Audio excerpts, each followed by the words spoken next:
Catholic News Roundup is brought to you in part by PewSitter.com, your online Catholic newspaper for the third millennium, CatholicMediaCoalition.org, in line with the Church, online with the world.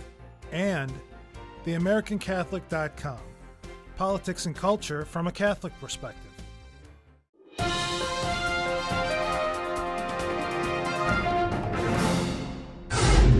Hello and welcome to today's edition of Catholic News Roundup. I'm Matthew McAuliffe.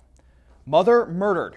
A panicking woman who lied about being pregnant is being held for murder after she allegedly bludgeoned a mother unconscious with a baseball bat and cut the woman's child from her womb with an X-Acto knife.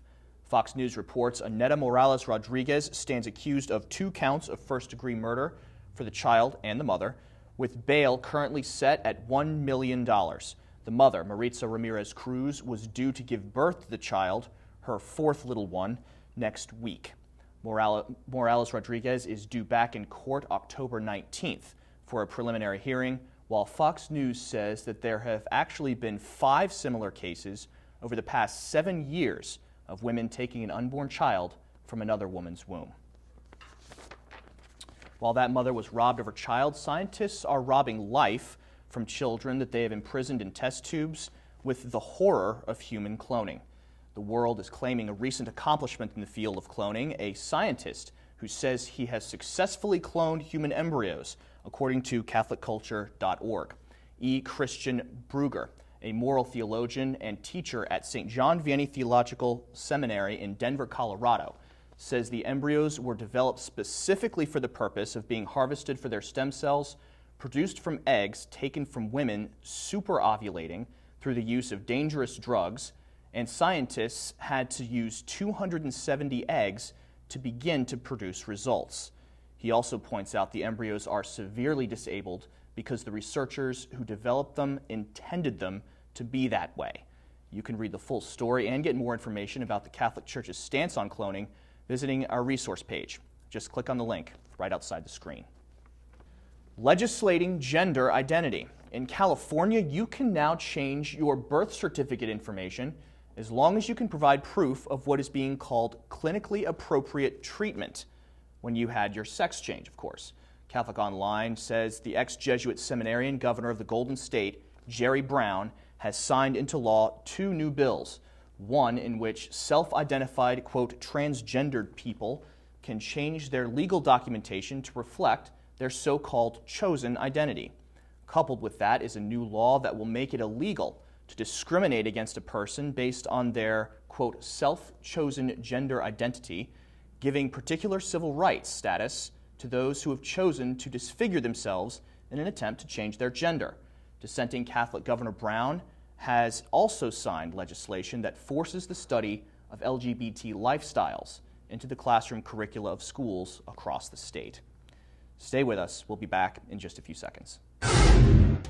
Catholic News Roundup is brought to you in part by NewOxfordReview.org, the voice of Catholic Orthodoxy, in print and on the web, and RenewAmerica.com, expanding the influence of America's grassroots in the cause of freedom. Wall Street Jihad. The Occupy Wall Street movement is changing its national image from an urban rave in New York City to jihadist sympathizers in Boston. The Boston Herald reports the protesters played host to the Tariq Mahana Support Committee in their tent city headquarters as they sought to raise awareness of the alleged terrorists' upcoming trial. Mahana allegedly acted as a media wing for al-Qaeda and is on trial for offering, quote, material support to a designated foreign terrorist organization, according to Blaze.com, who lists his other terrorist activities as well. By allowing the support committee to preach to protesters within its walls about how Tariq Mahana is simply the victim of an anti-Muslim agenda, the Occupy movement has branded itself a willing participant in dialogue with alleged jihadist terrorists. None standing.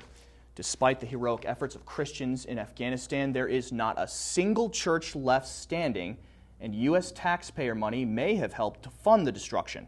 According to Cybernet News Service, American taxpayers have paid some $440 billion in the last decade to support Afghanistan's fledgling government. Some 1,700 U.S. forces have died on Afghan soil as well, And according to the U.S. State Department, quote, there is no longer a public Christian church. The courts have not upheld the church's claim to its 99-year lease, and the landowner destroyed the building in March 2010. Chapels and churches for the international community of various faiths are located on several military bases, provincial reconstruction teams, and the Italian embassy, end quote. I'm Matthew McAuliffe. Thanks for tuning in today. Be sure to tune in tomorrow for your daily dose of Catholic News Roundup right here on RealCatholicTV.com.